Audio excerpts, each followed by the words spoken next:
सुलोचना अकेली बैठी बरामदे में चावल बीन रही थी और अपने जीवन के खालीपन के बारे में सोचकर अपने आंखों के आंसू को भी पोंछ रही थी। जब से शादी करके इस घर को आई है, सुकून का एक दिन नहीं जिया। मायके की याद लगातार आंखों पर छप जाती है। तभी दरवाजे पर दस्तक हुई।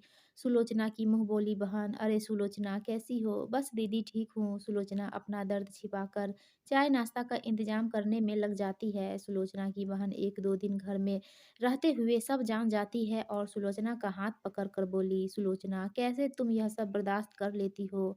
तुम्हारी जगह दूसरी औरत होती तो कुछ भी कर गुजरती। कैसे झेल लेती हो इतना दर्द? अपनी ही बहन के तीखे सवाल से सुलोचना सहम सी गई और बोली, दीदी सच कहूँ तो गलती तो मेरी ही है। जवानी की दहलीज पर कदम रखते ही मेरे कमजोर कदम लड़खड़ा गए थे और अपने ही घर वालों की इज्जत को नीलाम करके अपनों को ही दुखी कर दिया। मेरी जैसी बेटी की वजह से ही समाज बेटियों से नफरत करता है। कॉलेज में ही सुधीर और मेरा प्रेम परवान चढ़ चुका था और अपने घर वालों की चेतावनी को अनदेखा करके मैंने सुधीर के प्रेम में आकर हर हद पार कर दी। सुधीर के पास खेती बाड़ी थी, आर्थिक स्थिति ठीक थी। यही देखकर बीच में ही पढ़ाई अधूरी छोड़ कर हम दोनों ने शादी कर ली। सुधीर शादी के पहले दिन से ही नशे नाच नाचने लगा।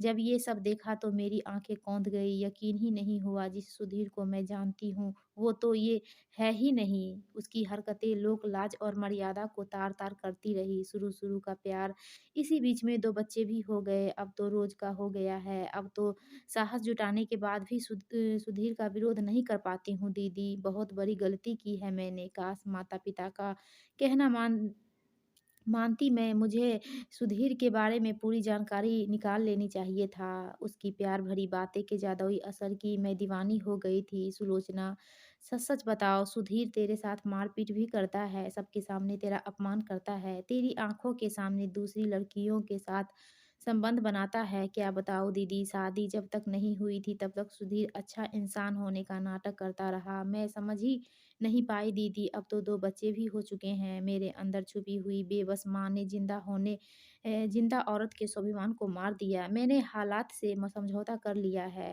तुम्हारे जैसी पढ़ी-लिखी औरत के मुँह से ऐसी बातें अच्छी नहीं लगती। अभी भी समय है, उस नशेड़ी से छुड़ा लो, पीछा छुड़ा लो। सुलोचना बोली, दीदी, एक माँ की ताकत को सारी दुनिया जानती है, लेकिन उसकी मजबूरी और कमजोरी को कोई नहीं समझता दीदी।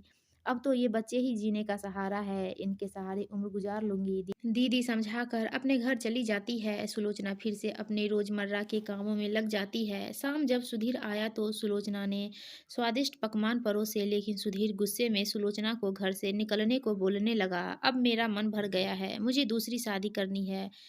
तुझसे ज़्यादा पढ़ी लिखी और सुंदर लड़की से शादी करूँगा मैं। अरे तू अपने माता-पिता की नहीं हुई तो मेरी क्या होगी? तुझ जैसी लड़कियाँ किसी की नहीं होती। सुधीर की बातों से आहत हो सुधीर को अपने बच्चों की दुहाई देते हुए पैर पड़ती है, लेकिन सुधीर टस से मस नहीं हुआ। तभी उसकी बेटी, जो 10 साल की हो चुकी है, आकर अपने पिता को धक्के से पीछे करके बोलती है, शर्म आती है आपको पापा बोलते हुए? धिक्कार है मुझे ऐसे इंसान से। और सुलोचना को बोलती है, चलो माँ, हम कहीं भी रह लेंगे पर इस इंसान के यहाँ अब नहीं। सुलोचना अपने दोनों बच्चों के साथ घर छोड़ किराए के घर पर रहने लगी, एक छोटा सा काम करते हुए दोनों बच्चों को बढ़ाने लगी। कई सालों के बाद आज राशन लेने सुलोचना बाजार गई थी कि अचानक से रास्ते में उसको सुधीर दिखा, बहुत दीनहीन हालत में। सुलोचना को देख उसके पास आकर बोला, सुलोचना कैसी हो? आज इतने साल बाद तुम तो और सुंदर हो गई हो। हाँ, लेकिन आप बहुत बदल गए, ऐसी हालत क्यों हो गई आपकी? सुधीर रोते हुए बोला, तुझसे तुमसे अलग होकर जब दूसरी शादी की तो पता चला वो बस मेरे पैसे के लिए जुड़ी थी। जब तक पूरा पैसा प्रॉपर्टी बेचकर खा नहीं लिया तब तक प्यार था। फिर मेरा स्वास्थ्य खराब हुआ तो छोड़कर चली गई। पड़ोस के लोग खाना दे जाते हैं समय बेसमय, उसी को खाकर जिंदा हूँ। सुलोचना की आंखें भर आई। सुधीर को तुरंत घर लाकर खाना और कपड़े लाकर दिए। बच्चों से भी बोला कि अपने पिता को माफ कर दे। सुधीर की आंखों से आंसू की धार बह रही। अपने बेटे-बेटी को गले लगाकर बहुत देर तक रोता रहा। दोस्तों, आपको यह कहानी अच्छी लगी तो प्लीज़ वीडियो को लाइक कीजिए और हमारे चैनल को सब्सक्राइब